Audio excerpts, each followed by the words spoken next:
بری تقریبا هفته یک بود ویدیو بو مهاتن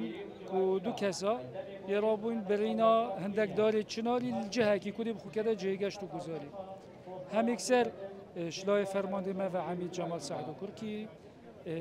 لجنه کاتا پکینان بودیف چونا وی بابتی و هماهنگید گل پلیس دارستان و جنگه شیان دو کسا دست سر بکن و رابون برینا وان داره و او کسا جی یه نراوانه کردن بودادگه و دی سزاجی دفدادواره برسپید. سیدا دربارهش سری صالحات نوکر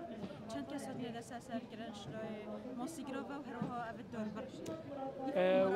وکو داربر حتی نوکر شلای ما و وکو هزادو که پشمرگه پراسنا جنگه خوشبختانه اشیم بجمعتا کسک نهاتی دست سر کردن وکو داربر بس وکو گیانوری ماسی کو اوت وان سی هیوادا او وقت کو نابیت پیش رنگی که ماسی بهنه گرتن آنکو بچنه راوا ماس یا چون کود وی وقتی دا ماسی خرزی خوب بردن ناف آویدا دوی ورزی دا حتی نوکه ما 55 کس یه دست سر کلین شوان 55 کسا تنه 6 کس یه هاتی نراوانه کلین بو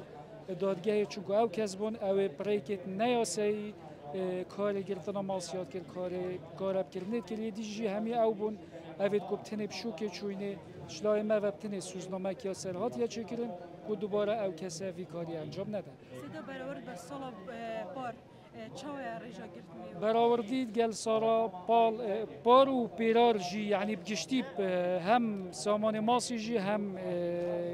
گیانوالندی و کشتن و گرتن گیانوالندی هم داربر جی یعنی بگشتی هندی سر پیچ کاره که اف سالا دا خوشبختانه بجمعتا گله کم تره سالا پار جی و پیرار جی اوه نشانه چنده که خلک مبخوی هاری کاره هم گل خوب